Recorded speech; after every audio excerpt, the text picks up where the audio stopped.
todos, ¿cómo están?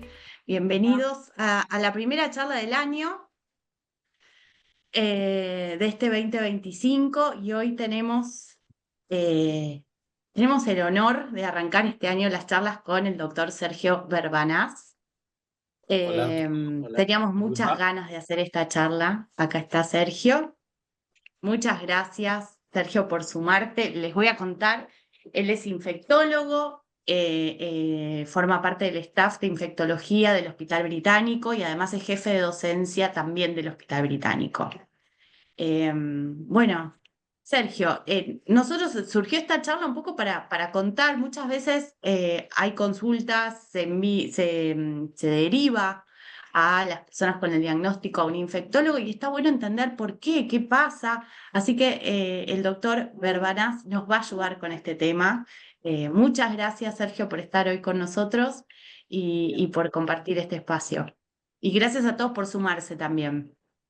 Yo ahora voy a checar la pantalla para que puedan ver la presentación. La idea de la presentación no es que sea una cosa académica, aburrida y larga, sino darles algunas cosas muy generales y que sean disparadores de preguntas posteriores. Así que me parece mejor tratar de pasar eso lo más escuetamente posible, contarles, demostrarles por qué es necesaria la consulta con alguno de nosotros en cualquiera de los momentos. Yo trabajo con Alejandra Martínez y con Adriana Carra, esos fueron quienes me introdujeron dentro de la infectología en el manejo de los pacientes que tienen enfermedades minimizantes, no en sí por la enfermedad, sino porque muchas veces la conducta infectológica se ve relacionada con los tratamientos que los pacientes tienen que llevar adelante dada esta enfermedad. Así que voy a checar acá, a ver si puedo ver y obviamente, interrúmpanme cuando quieran. Para mí lo más rico de todo es el intercambio y que puedan sentirse con total libertad de preguntar lo que les surja. Eh, no voy a ahondar en lo que es la esclerosis múltiple, las enfermedades minimizantes, pero sí comentarles esto, que los pacientes con alguna enfermedad minimizante suelen tener más infecciones de aquellos que no la tienen. Y esto tiene que ver fundamentalmente con algunos tratamientos o con alguna cuestión ambiental, eh, o de algún factor propio de la persona que podría tener alguna relación. Las infecciones en sí suelen ser muy simples, suelen ser muy comunes y banales y que en general con eh, nada extraordinario, digamos, se puede manejar. Alguna consulta, algún cultivo, un antibiótico y las cosas se resuelven. Lo más común es esto, como ven acá, las infecciones del tracto urinario, sobre todo más frecuentes en mujeres que en hombres. Las infecciones respiratorias, obviamente, más durante la época del invierno, pero también durante los cambios estacionales. Esto se ve mucho en el cambio del otoño al invierno o del invierno a la primavera. Algunas infecciones cutáneas y fundamentalmente las infecciones herpéticas.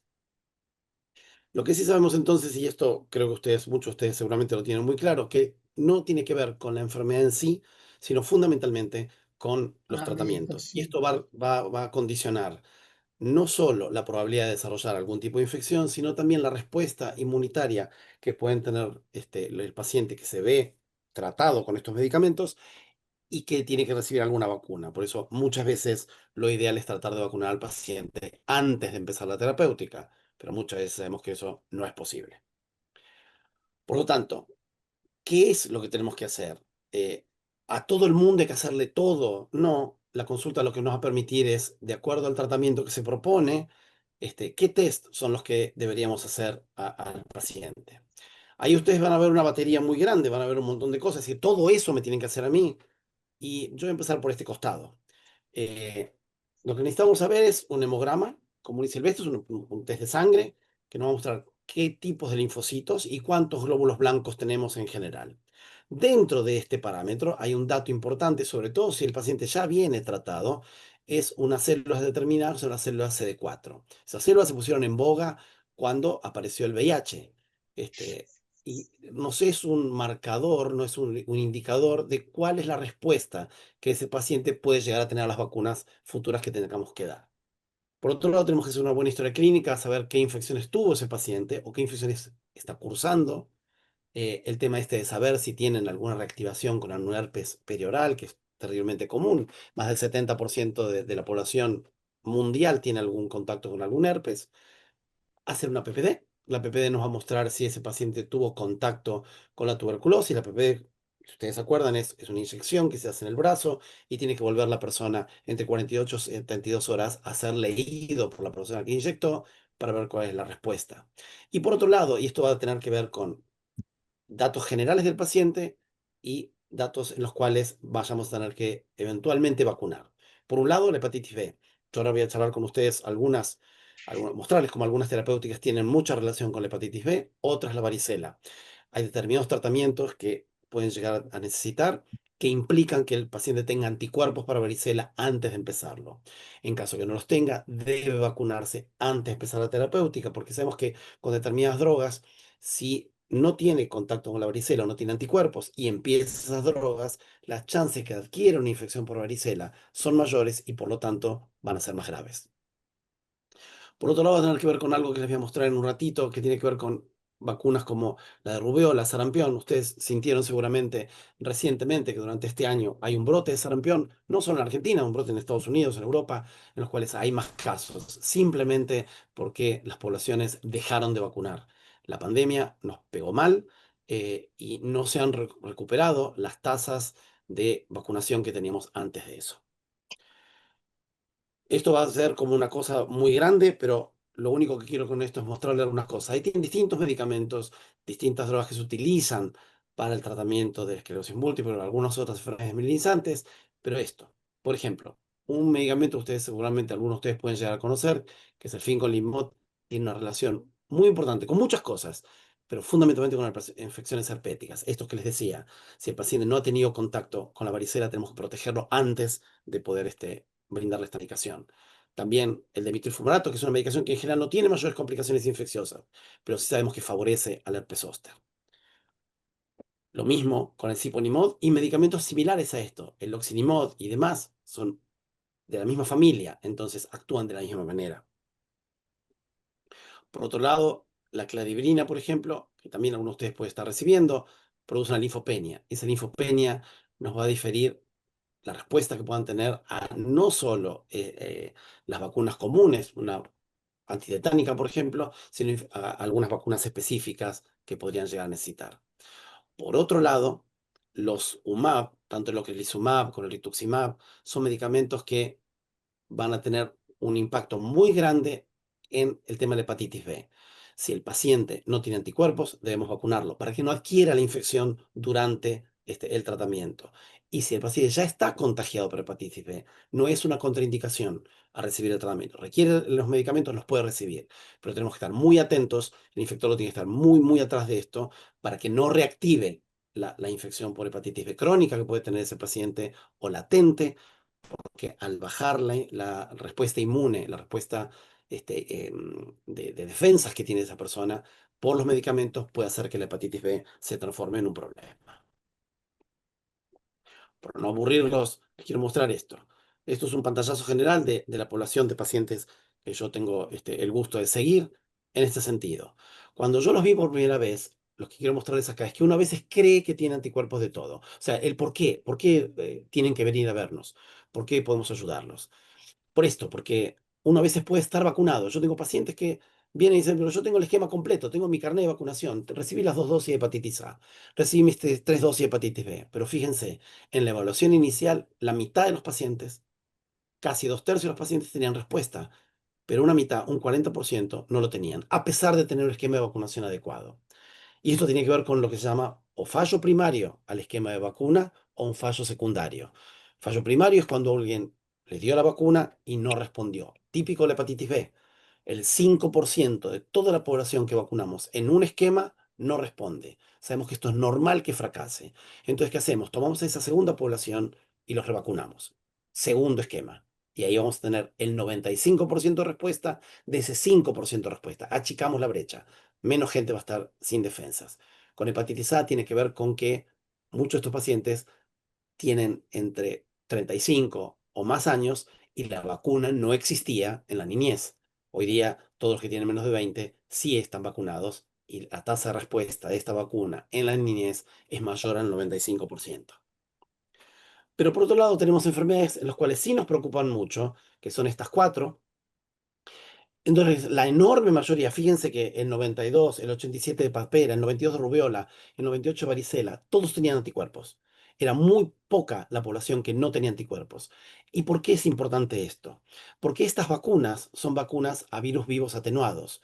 Y ustedes saben que las vacunas atenuadas son vacunas que no se pueden Se dar pueden cuando el dar. paciente está inmunocomprometido.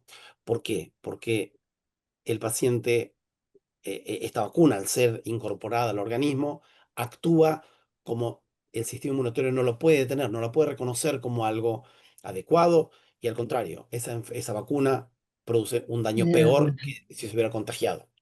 Entonces, lo que hay que hacer es hablar con el neurólogo, decirle, necesito un gap, necesito un tiempo para poder vacunar al paciente.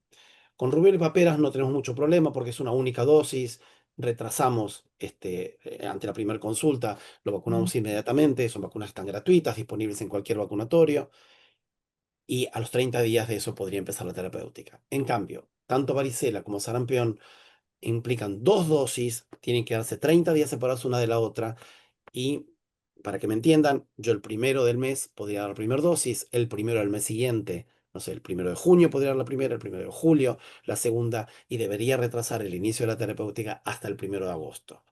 Ahí tenemos que charlar con el neurólogo si podemos esperar esto, o a veces está la PUC o el cuadro que presenta el paciente, que no se puede, entonces trataremos de cruzar los dedos porque no hay otra cosa para protegerlo más que la vacuna. Por otro lado, todos los pacientes responden bien. Yo les dije que había un porcentaje que no respondían.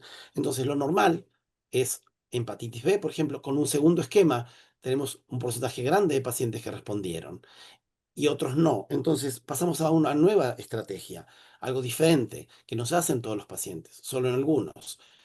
Implica una orden determinada, un infectólogo que tengan contacto con el vacunatorio, porque lo que hacemos es dar la misma esquema de 3 dosis, pero duplicamos la tasa de vacuna, o sea, duplicamos el contenido de, de, de, mm, de antígeno que se brinda para que el paciente pueda reconocerlo como un extraño y responder a la respuesta. Si esto uno lo hace con un vacunatorio donde uno no habló con las vacunadoras o no habla con la gente de ahí, dicen, este tipo está loco, esta no es una dosis habitual, no se la vamos a dar. Y a veces necesitamos esto. ¿Por qué necesitamos esto? Porque miren la respuesta. Para los pacientes de nuestra cohorte, de que vemos en el hospital, todos tienen respuesta a hepatitis B, aunque sea en un tercer esquema con doble dosis. Y esto sí nos es muy relevante. Entonces, hoy día el listado de vacunas que tenemos que dar es grande: antigripal anual, antineumococo. Acá tiene el esquema viejo, muchos de ustedes seguramente han recibido la vacuna 23 valente o la 13 valente. Cuando apareció la 13, después a las 8 semanas o al año recibían las dosis de 23, pero estas dos vacunas están discontinuadas. Hoy día es muy difícil conseguirlas. Lo que sí está disponible es la vacuna conjugada 20 valente, que mejora la 13 y es una única dosis con repetición de esa dosis a los 5 años. Si alguien no tiene hepatitis A, son 2 dosis. Si alguien no tiene, en un esquema de 0 y 6 meses, la hepatitis B sea en dosis de 0, 1 y 6 meses, o la combinada, que es de hepatitis A y B, sea con el mismo esquema, 0, 1 y 6 meses. Ahora, durante este último año, desde mitad del 2024 hasta ahora, apareció una vacuna que probablemente algunos de ustedes la hayan visto por la televisión, es la famosa Shingrix, que cualquier programa de televisión sale entre las 8 y las 9 de la noche, aparece en algún momento. Son 2 dosis separadas por una dosis inicial, la segunda entre 2 y 6 meses. Es muy buena, muy útil. Esta es la vacuna nueva que se puede utilizar. La vacuna anterior era la vacuna Zostavax. Esa vacuna era terriblemente dañina porque era una vacuna atenuada. Esta es una vacuna recombinante a virus muerto, así que sí es segura para darla. El punto es que tiene un problema muy grave: el costo. Cada dosis de vacuna sale alrededor de 250.000, 300.000 pesos, Sí, pero hay algo cara. que podemos utilizar. El laboratorio nos ha provisto de unas tarjetas del programa DAR, entonces los pacientes con esta tarjeta pueden tener un descuento más grande y hoy día están pagando solamente el 30-40% de lo que cuesta la vacuna. Estas son las atenuadas que no podríamos dar si el paciente viene tratado o ya te empezó el tratamiento, y si tenemos la chance de poder vacunarlo sin que empiece el tratamiento, como les decía antes, hablamos con el médico neurólogo que lo está haciendo para que nos permita tomar este gap de vacunación. Acá lo que tiene es una lista muy grande de vacunas que los pacientes tienen que saber que no pueden recibir. Se le fue la Y mano, estas Jorge. si están en tratamiento, estas vacunas pueden ser muy dañinas. De hecho, puede correr riesgo la vida. Algunas de estas no nos importan demasiado porque la antigripal inhalatoria no existe en Argentina. La BCG está contraindicada en los adultos, así que tampoco podríamos dársela. La polio oral, como ustedes saben, en los esquemas de niños en la Argentina ya hace 2 años, tres, que se eliminó. Hoy día nosotros tenemos solamente IPV, o sea, polio intramuscular. La tifoidea oral tampoco está disponible, así que estas vacunas no nos son problemáticas. Fiebre hemorrágica argentina es una vacuna muy regional. Para alguien que no vive en el área endémica, no tendría que recibirla de ninguna manera. Rotavirus sí la pueden recibir, pero acá el tema son, como en el caso de Joana recién, ¿no? Si una mamá tuvo su bebé, muchas veces ustedes vieron que suspendemos algunos medicamentos o hacemos un gap. Entonces ahí tenemos que discutir si va a poder recibir el rotavirus o no, porque el rotavirus que se le da a los bebés en los primeros meses de vida se excreta por la materia fecal. Entonces, la mamá tendría que tener un especial cuidado en manipular los pañales de ese bebito si recibió la rotavirus. Eso en cuanto a lo general de vacunas. Hay algo que me parece muy relevante, que es esto, que los pacientes sepan que es muy recomendable hacer una consulta antes de viajar, no a lugares exóticos solamente, o sea, no solamente si el paciente se le ocurre irse a África o meterse en el Amazonas o ir a la India a hacer la consulta. Tenemos pacientes que adquirieron un sarampión o una varicela en Alemania, en Holanda o en Canadá. Estas enfermedades existen en cualquier lugar del mundo. Entonces, y otra cosa que me parece muy interesante es que antes de comprar los pasajes sería bueno que uno discutiera los destinos potenciales con la persona. ¿Por qué? Porque no significa que una vez que compró el pasaje no va a poder cambiarlo, pero es un incordio mucho más grande. Y a veces vieron que se compran pasajes más económicos y que no tienen derecho a devolución o que no se pueden cambiar las fechas y cosas por el estilo. Entonces sería mejor tratar de concretar esto con la persona para que compre su pasaje tranquilo, sabiendo que puede viajar sin ningún problema a algún lado. La idea nuestra es más que nada decirle, no, no es no puedes viajar acá, sino podés viajar, pero con algunas precauciones, puedes viajar con algunos detalles. Ahí tienen un listado de cosas que hacemos. Ahora yo voy a comentarles algunas cosas. No todo es nada más que vacunar o dar antibióticos. A veces tenemos algunas cosas, como por ejemplo, vas a bucear, no se me había ocurrido. Bueno, pero si vas a bucear, es el curso de buzo y te vas a sumergir a más de 10 metros de profundidad, acordate que tenés que pasar entre 24 y 48 horas en la superficie antes de subirte a un avión. Eh, Parecen tonteras, pero una vez se tiene que hacer estas cosas como para que la persona viaje, disfrute y vuelva, sin ningún problema. Por otra cosa, nosotros también lo hacemos esto acá, no solo para la persona que viaja, sino tengamos cuidado con qué comemos o qué bebemos, en dónde. Les enseñamos muy bien qué son agua y alimentos seguros, eh, cómo poder cuidarse en el exterior. A veces en alguna provincia del norte podría pasar. Hemos tenido un brote de diarrea en viajeros en Salta. No hay que irse demasiado lejos para que estas cosas pasen. No podemos usar la General Paz y no tenemos agua potable en algunos distritos. Entonces, tonteras como cepillarse los dientes con agua mineral, o no beber directamente de una lata, o no usar cubitos de hielo porque tenemos una botella que la sacamos o un tetrabric, lo que estamos bebiendo perfectamente bien, pero si le agregamos cubitos de hielo, que lo hicimos con agua de la canilla, contaminamos todo. Mismo los alimentos, es muy común, por ejemplo, alguien que viaja a Tailandia que quiera comer en la calle. No es recomendable. Va a ser difícil que la persona no, se controle porque la oferta en la calle es enorme, entonces la tentación es muy grande. Eh, Esto no de las verduras, podemos comerlas con seguridad si las lavamos bien. Ahora, las lavamos bien con agua de la canilla en Camboya y no es muy adecuado, pues están bien lavadas, pero el agua no. Entonces, deberíamos tener cuidado con eso y tratar de evitarlas eventualmente. Las frutas tienen una ventaja, las frutas tienen cáscara, así que ahí tendríamos alguna ventaja en ese sentido. Otra, y esto también nos importa, ya no para el viaje, sino acá. Ustedes se acuerdan que este año estuvimos bastante tranquilos, toco madera todavía, porque todavía no terminó la temporada, pero tuvimos una temporada de dengue muy benigna en relación con lo que tuvimos el año pasado. El fin del 2023 y el verano del 24 realmente fue catastrófico, un momento que en el hospital estuvimos colapsados totalmente. Había más de 20, 25 personas viendo pacientes de dengue en los consultorios. Entonces saber que Uno debería tener cuidado con la ropa que utiliza, tratar de usar ropa larga. Sí, claro, no es fácil decirle a alguien, ponete mangas largas, o pantalones largos cuando hace 42 grados de temperatura. No es muy cumplible.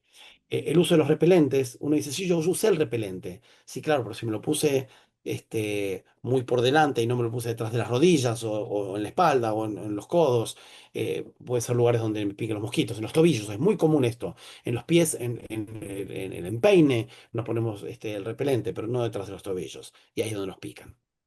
Hay cosas que no sirven para nada.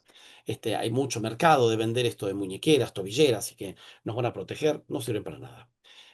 Así que tratar de usarlo de forma adecuada. Y otra cosa es, el repelente tiene algunas características, el famoso OFF, o cualquier repelente que tenga esta concentración del DIT, es la dimetil toluamida, es el repelente que nos sirve, al 25% va a hacer que dure entre 4 y 6 horas. Esto no significa que el anaranjado o el que es blanco con una tapita de color no sirva, pero tiene otras concentraciones. Tiene 15% o tiene 7,5%. El de 15 dura 2 horas, el de 7,5 dura menos de 1 hora. Entonces, sirve, pero siempre y cuando, pasado ese periodo, yo vuelvo a rociarme. Si no pierdo el efecto, y ahí me pica. Dice, pero me picó, pero yo usé el repelente. Sí, pero no lo usé como corresponde. Y otra cosa que es muy importante es si usamos una pantalla solar, la pantalla solar la tenemos que colocar 30 minutos antes del repelente, porque si la ponemos juntas, no sirve. Por eso van a ver que también hay mucho mercado en vender repelentes con pantalla solar. No sirven para nada. Van a servir mucho para protegernos del sol, pero de nada para protegernos de las picaduras de mosquitos. Y otra cosa que tenemos que saber es que muchas veces usamos esto cuando vamos a un destino de playa, una pileta. Si nos sumergimos en el agua, en el mar, en un río, en la pileta, menos de 15 minutos, no lavamos todo. Podemos zambullirnos tranquilos, refrescarnos y salir. Seguimos protegidos. Pero si estamos más de 15 minutos en el medio líquido, se lava todo y hay que volver a repetir todo el proceso, si no, no vamos a obtener ningún resultado. Entonces, bueno, hablamos algo del medio ambiente en cuanto a los repelentes, una la exposición ambiental. em, Sabemos que hay pacientes con distintos grados de inmunocompromiso. Ahí tiene el dato de algún paciente trasplantado, por ejemplo, que están mucho más severamente inmunocomprometidos. Pero sabemos que en lugares donde puede haber algunos hongos, perdón, algunos caracoles que pueden transmitir el esquistosoma, pueden tener alto riesgo, o la estrongiloidiasis. La infección por este parásito puede quedar como quiescente, quedarse dormida en el organismo durante mucho tiempo y aparecer meses o años después. Obviamente la exposición al sol, hay medicamentos que nos ponen mucho más sensibles, así que obviamente es recomendable usar un sombrero, anteojos para sol, ropa protectora y obviamente utilizar un repelente en forma adecuada. El factor de protección tiene que ser mayor al 50%. Si conseguimos de 50 o más, bien, hay de 60, no es fácil conseguirlo, pero sí nos protegería mucho. Y otro es el tema de la altura. Hay muchas páginas que recomiendan tomar, por ejemplo, un diurético, que es la acetazolamida, o tomar corticoides para el tema de la altura. Y estoy hablando de altura y no crean que es un destino tan raro. La Quiaca y Humahuaca están a una altura considerable. Un destino muy común como es Machu Picchu, uno llega al Cusco, donde vive entre 2.500 y 2.800 metros de altura. El Salar de Uyuni o las grandes salinas en Salta están a más de 4.000 metros, así que es una posibilidad cierta que el viajero vaya a esto. Entonces tenemos que saber si tuvo antecedentes, si tuvo alguna complicación con esto y asesorarlo de forma adecuada y no que se automedique con un diurético porque puede tener consecuencias. Y yo para terminar con esto, esta frase surgió con el tema del COVID. Estábamos muy preocupados por todos los pacientes inmunocomprometidos y decíamos que, bueno, que era segurísimo que vivieran en una burbuja. Pero nosotros no vivimos dentro de esa burbuja y nos permitimos estar afuera. Entonces tenemos que hacer todo lo posible para que los pacientes puedan estar fuera de esa burbuja. No podemos quedarnos tranquilos con que el paciente está bien, pero no le permitimos hacer nada. Entonces no tiene ningún sentido. Es muy difícil trazar una línea en la arena en la cual veamos y comparemos cuál es el riesgo versus los beneficios. A veces está muy difuminado esta línea. Entonces lo mejor que podemos hacer es ver cuáles son los riesgos, tratar de ofrecer un buen consejo, dar una profilaxia de antibióticos o lo que fuera necesario, proveer una vacuna y estar disponibles para los pacientes cada vez que los necesitan. Y creo que eso es todo. Bueno, muchas gracias, doctor Verbanás. Soy Flavia Ferrandina del equipo de EMA. La estoy acompañando a Joana porque está con Guada, que tiene Sí, prioridad. Así por que, supuesto. por supuesto, ¿no? Todos sabemos eso. Bueno, muy interesante, pero también mucha información de golpe, Demasiada. Mucho. demasiada. Lo bueno es que Así está que yo quedando obviamente ahora estoy grabado. dispuesto a escucharlos y que pregunten lo que les surja, las dudas que tengan, para Sí, mí es un placer. Lo más lindo de esto Bien. es El esto. que quiere lo puede escribir en el sí, chat o lo puede, vamos a hacerlo de modo ordenado para poder que todos tengan una respuesta. Traten de hacer una pregunta abierta, que eso está sí. bueno. A ver, Yo ahí. quisiera preguntar, Sí, Flavia, Susana. Sí, Susana, doctor, nombró los anticuerpos los dentro de la medicación, los monoclonales y los inmunosupresores. Y respecto sí, a la teriflunamina, ¿tiene también el mismo riesgo? Me parece claro. más suave, yo la tomo por Yo acá no eso. quise, no quise ponerles cuál es el riesgo de cada uno de ellos o cada No, cosa. lógico. Esta es una cuestión general. Ah, ¿Qué cosas uno debería tener? O sea, ¿qué precauciones uno debería tener? ¿O qué vacunas son imprescindibles? Em, la antigripal anual, eso es fundamental. sí, sí, No porque vaya a prevenir que se contagien la gripe se la van a contagiar igual. La única diferencia es que no va a terminar con una neumonía internado en terapia exacto. intensiva. Ya la idea es cursar una gripe lo más común y lo más simple posible. De hecho, cuando uno empieza, y esto sí está claramente demostrado, cuando uno se empieza a vacunar con antigripal todos los años, cada año esa información de alguna manera se va acumulando y hace que uno sea como más resistente a tener una gripe grave.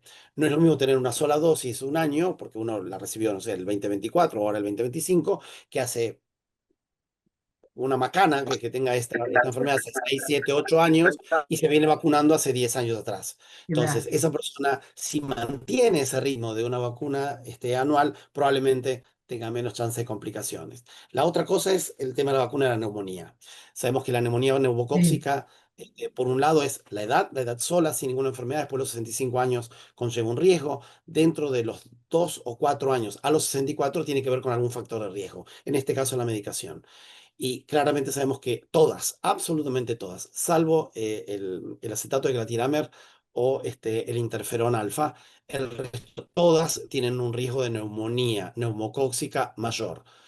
Antes teníamos estas dos vacunas, que tenemos que dar una, la segunda a las 8 semanas, o un año después, hoy día damos una dosis de Prevenar y nos quedamos tranquilísimos.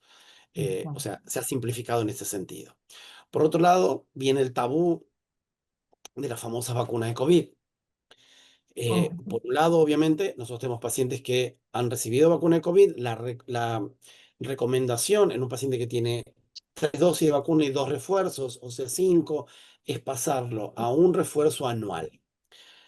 La indicación del Ministerio de Salud, no solo de la Argentina, sino de muchos lugares del mundo, es cuando alguien está con algún inmunosupresor, debería recibir una dosis cada 6 meses.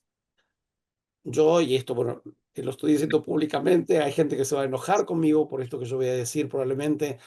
Hay pacientes que están muy cansados de recibir la vacuna de COVID tal porque les cual. impacta en fiebre, en decaimiento, en 1 o 2 días en cuales están muy volteados, que no pueden hacer sus actividades, no pueden hacer una rehabilitación, no pueden ir a un gimnasio, no pueden concurrir a su trabajo o a la universidad, hacer un curso, lo que fuere. Entonces, yo lo que trato por lo menos es que al menos puedan recibir una dosis anual, sobre todo los pacientes que están con los monoclonales, con los UMAB. El Alentu, el Rituxi, son medicamentos que son muy severamente inmunocomprometedores. Otro es el micofenolato, que no se usa demasiado, pero se utiliza.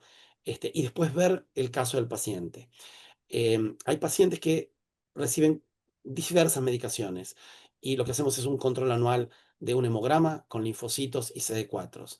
Si esos linfocitos están por debajo de 1000 o los CD4 están por debajo de 250 o 300, tienen una linfopenia que condiciona que estas infecciones puedan ser más graves. Entonces, en ellos sí o sí les pedimos que por favor se vacunen con la vacuna de COVID por lo menos anualmente. ¿Qué cosa tenemos de beneficio con esto? Las vacunas que muchos de ustedes recibieron al principio de la pandemia de COVID fueron la Sputnik, la Sinopharm, la AstraZeneca, ninguna de esas se utiliza hoy día. Sinopharm una vacuna china con muy mala respuesta. La Sputnik, no les voy a describir lo que todos ustedes saben perfectamente. Una Sputnik de una dosis, teníamos papeles escasos y no demostrados en ningún país que no sean los papeles rusos.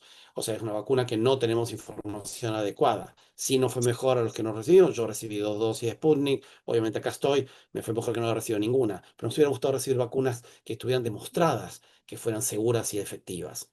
Hoy día tenemos Moderna y Pfizer monovalentes. Ustedes vieron que pasamos por el Moderna y Pfizer monovalente, después vinieron las bivalentes y hoy volvemos a tener monovalentes.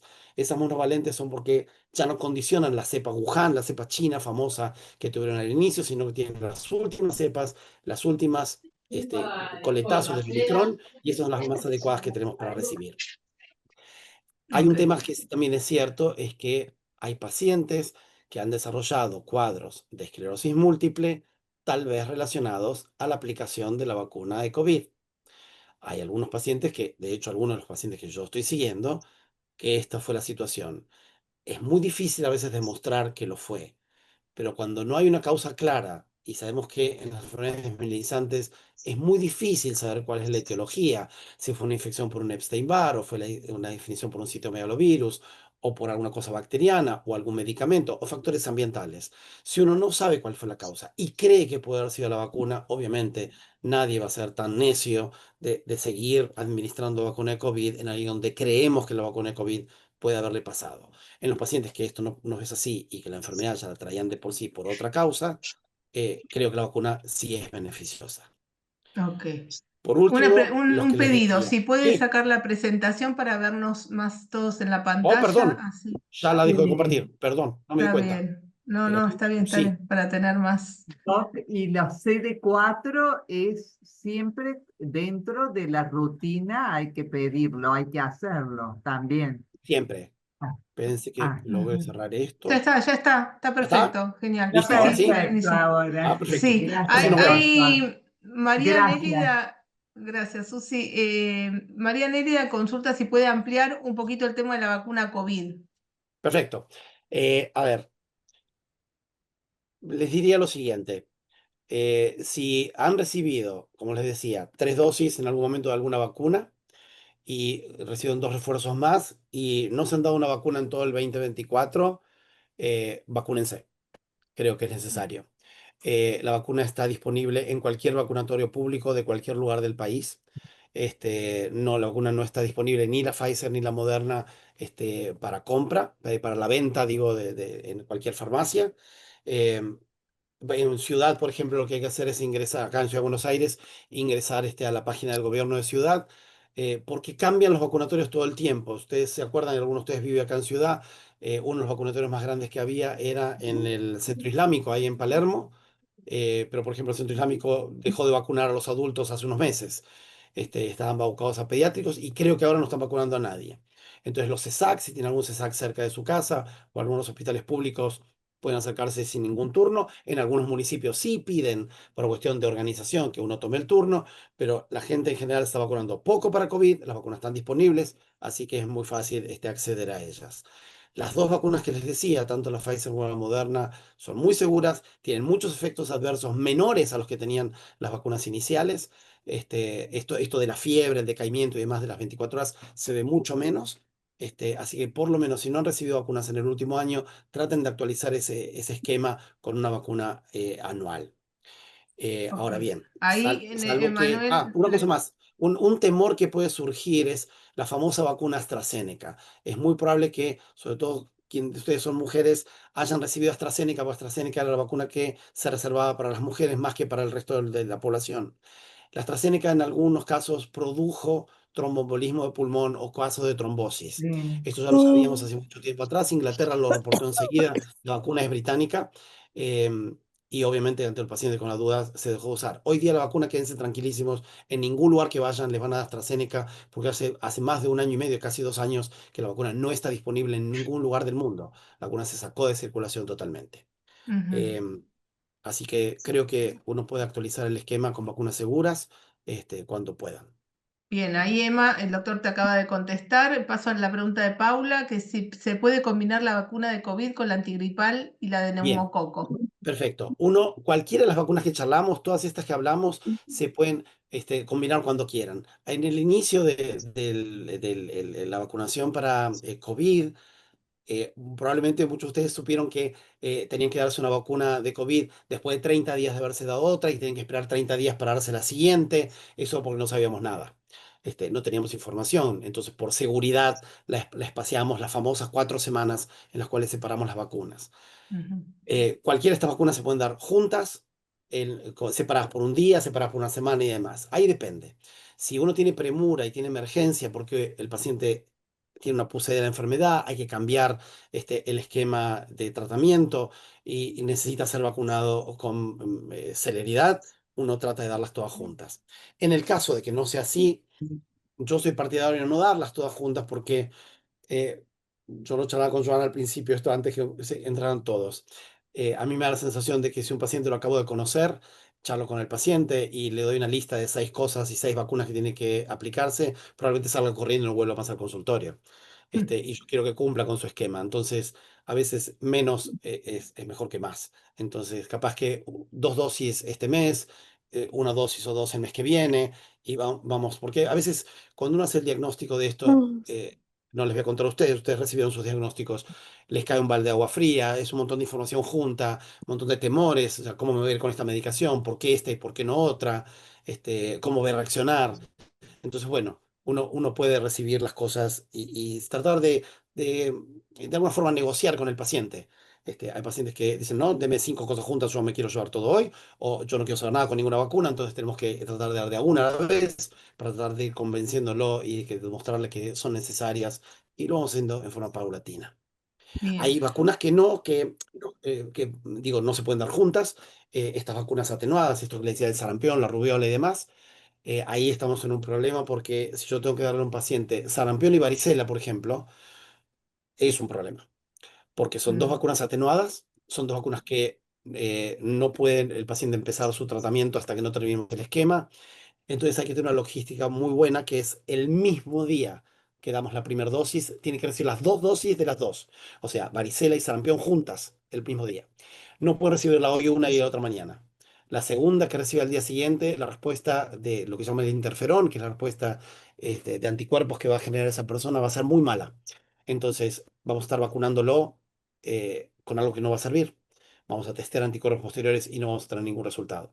Entonces sí tenemos que dar la primera ese día. Y si esto fue, no sé, el 4 de abril, el 4 de mayo tenemos que saber que ese paciente va a tener disponible la segunda dosis de sarampión y la segunda dosis de varicela también. Porque si no recibe las dos juntas, estamos en lo mismo. Ahí sería el caso donde uno no puede recibir cualquier cosa con cualquier momento. Debería recibirlas con alguna pauta. Y después hay vacunas que sí tienen esquemas determinados. Esta última vacuna que yo les contaba, la de la varicela, pero no varicela, el herpes zóster, que una primera dosis se puede dar cuando el paciente quiera y la segunda dosis se puede dar entre los 2 y los 6 meses, pero es entre 2 y 6, no antes de los 2, No porque la antes. vacuna no debe recibirse antes. Los esquemas de vacunas nunca deben adelantarse. Si el paciente tiene que recibir la vacuna el día 28, la puede recibir 48 horas antes, puede recibirla el 26, no el 24. Pero mueve vacaciones, recibirla cuando vuelvas, no antes. ¿Ok? Ujú. Porque las Bien. vacunas sí, los esquemas no deben acortarse, sí se pueden prolongar. En general, los esquemas, si uno agarra a un paciente y dice, uy, pero yo tengo que empezar todo de vuelta porque me di una dosis de hepatitis B hace 2 años y me di una el año pasado y tengo que empezar otra vez. No, lo que hacemos con los esquemas es completarlos. Completamos y testeamos anticuerpos y vemos con eso si el paciente tiene respuesta. Si la tiene, está protegido. Si no, hacemos un esquema prolijo. Pero no empezamos de cero. O sea, sí tomamos el antecedente de lo que recibió el paciente antes como para tratar de tomarlo en cuenta. Bueno, tenemos las 3 últimas preguntas. ¿Ok? Una que quedó, María Nelia la vuelve a preguntar. Mi pregunta es sobre la vacuna contra el dengue. No sé bien Sí, qué, porque el doctor habló del perfecto. dengue recién de la vacuna, pero a ver Clarísimo. si puede ampliarlo un poquito. El concepto es este. Si ustedes ¿Cómo, están bajo Mari? tratamiento de cualquier droga que se trate para una enfermedad desmielizante, se acuerdan y se lo graban, la vacuna del dengue se mantiene No. lo más alejado posible de ellas. Si ustedes quieren tener problemas, se dan la vacuna de dengue. Ay, no. La vacuna de Entonces, dengue es una no vacuna dar la atenuada. vacuna de dengue. No, Out. dengue. Fui claro, no fui así medio como brutal. Eh, a mí me No, pone hablaste muy bien nerviosísimo de los porque, repelentes y toda la seguridad exacto, que hay que tener, de protegerse por cuidado. eso. Porque si ustedes se acuerdan, a fin del año pasado, la presión mediática que había en la televisión con la vacuna Terrible, de dengue era impresionante. Vacunate, terrible. vacunate, vacunate. Si ustedes hicieron una vacuna alguna vez en estos centros, Estambulián, Vacunar y demás, y tienen su mail, les llegaba por mail, venía a vacunarte porque tenemos la vacuna de dengue disponible para vos. Y hay gente que ha llegado hasta el vacunatorio y por suerte, gente con dos dedos de frente, Coherencia. preguntaba, ¿usted está bajo algún tratamiento? ¿Tiene algún problema de salud? No, no, ninguno, estoy ¿Qué bárbaro, edad pero tiene? estoy tomando teriflunomida. Fuera, vaya a su casa. Claro, porque es una vacuna que tiene una carga viral tan grande que puede producir mucho daño y Ya. formalmente está absolutamente contraindicada en los pacientes inmunocomprometidos. Ujú. Hola, Bueno, la Sergio. pregunta de Sí, Sergio. Violeta, Ale, perdón, Ah, porque hay dos no. personas que vos la conozco. preguntaron antes. Espera, por favor. Hay dos personas que preguntaron antes. Está el chat de ellos, la pregunta en el chat.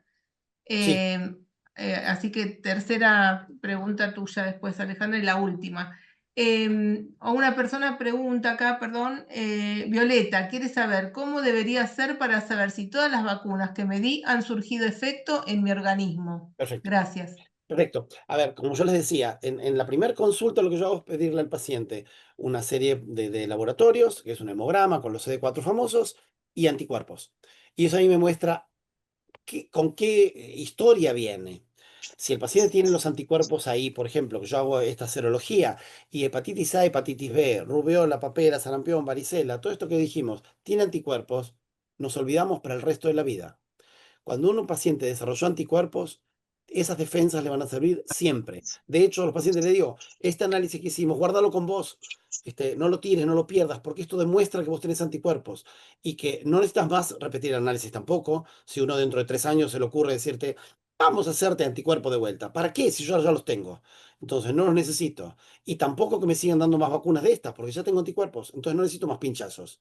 Entonces, en función de eso. Ahora, supongamos el contrario. Yo le hago todo eso y el paciente no tiene anticuerpos para hepatitis B. Entonces, bueno, hacemos el esquema de vacunación. Cuando termina el esquema, volvemos a repetir los anticuerpos famosos, solamente de esto que encaramos en ese momento. Y si el paciente respondió, estamos con foja cero. Estamos perfectos, respondió a los anticuerpos, a la vacuna, desarrolló la respuesta adecuada. No necesitamos hacer nada más con eso. Ok, perfecto. Bueno, la doctora Alejandra Martínez tal vez tiene algo para sumar a todo lo que el doctor Sergio Verbanás está diciendo y la última después pregunta que es general. ¿Ale?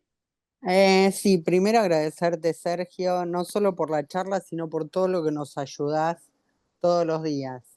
Para mí es un Mm, enorme placer. ¿Puedo Siempre contar un está, chisme? siempre está pendiente de nosotros y siempre nos tiene mucha Cuento un paciencia chisme para mínimo. explicarnos. Que, Eh, para ustedes sepan, la doctora Martínez y yo hemos sido compañeros de facultad. Así que bueno, no tenemos digas tu una edad larga entonces. trayectoria. no Yo era deschaves mucho más nada, grande, ¿no? yo soy el más grande, No, sí. no deschaves tu edad. Entonces, no, No, no, bueno, primero yo era mucho más agradecerte que grande que la doctora Martínez. trabajás y la tarea.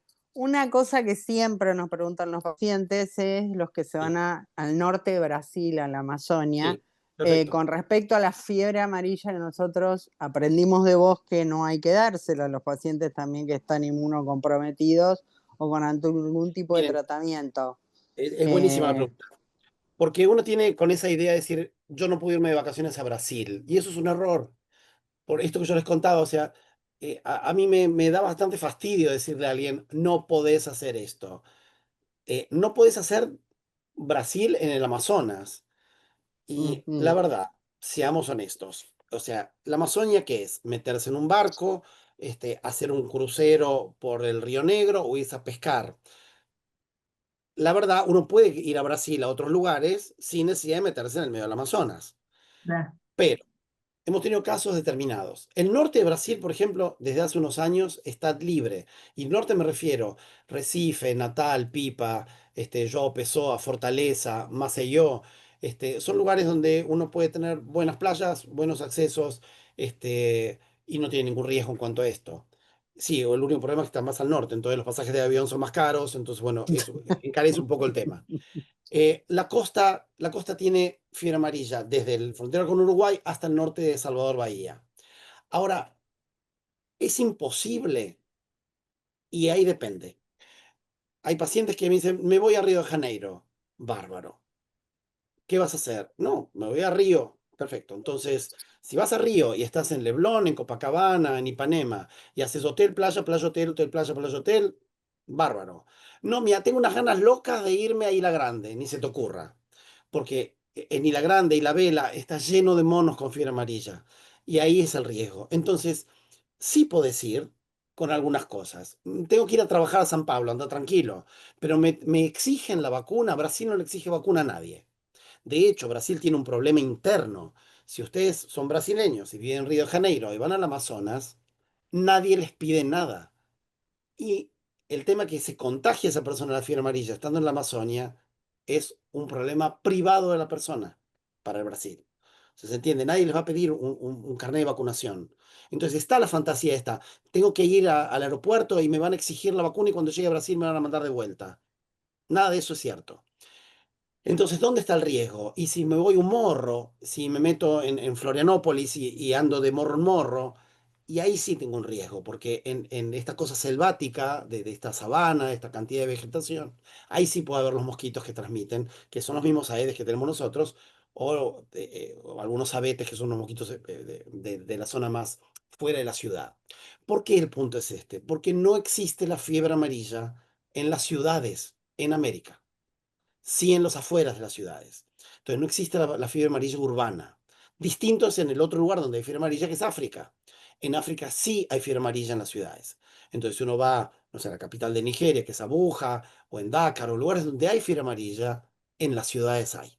Entonces ahí sí el riesgo es mucho más grande. Ahí sí el no viajes es determinado. Pero sí puede pasar otra cosa, que el paciente diga, pero yo me quiero ir a la India o me quiero ir a Sudáfrica. Ahí tenemos una situación que hasta hace un año atrás era igual, hoy día es distinta.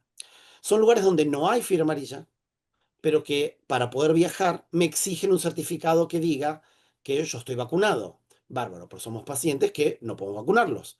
Entonces, ¿qué hacemos? Yo les hago lo que se llama un waiver, es una nota de exención, donde esa persona después la tiene que refrendar en Sanidad de Fronteras, donde dice que por situación de inmunocompromiso no puede recibir la vacuna y puede viajar porque no tiene ningún riesgo de adquirir la enfermedad en el lugar. Para algunos países como Sudáfrica, Aruba, Bahamas, Jamaica, que lo pedían, Tailandia, es adecuado. La India ahora está haciendo un problema diciendo, quiero todo el mundo vacunado, a mí las cartas de exención no me interesan en lo más mínimo. Entonces ahí estamos en un problema, la persona tiene que tramitar la visa con la exención en la embajada de la India en Argentina para asegurarse que cuando no llegue a Nueva Delhi le den una patada y te lo manden de vuelta, porque uno gastó muchísimos dólares para llegar hasta allá y de repente tenga que volver. Así que ahí estamos con algunos problemitas. Gracias, gracias Ale por tu intervención también para ampliar este tema tan interesante. Emma había preguntado sobre la vacuna COVID, en 2 ocasiones comentaste, Sergio, así que está Sí, bastante la respuesta a ok. eso. Va a quedar grabada la charla y subida al canal de YouTube de Emma para la información. Si quedó algo como muy apurado, comentado, lo vuelven después a ver, en próximos días se sube.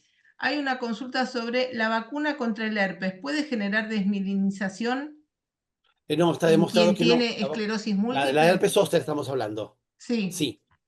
No. No, la vacuna de herpes zóster, al contrario, justamente el efecto del virus es periférico, no es central. El virus actúa sobre la mielina de los nervios, o sea, es como si fuera un cable y se come la cobertura de plástico de ese cable, de ahí proviene el dolor tan importante que el herpes zóster produce. Y se sabe que la vacuna previene justamente esto. La neuralgia posherpética es uno de los beneficios, o sea, la prevención de la neuralgia es uno de los beneficios más importantes que tiene la vacuna.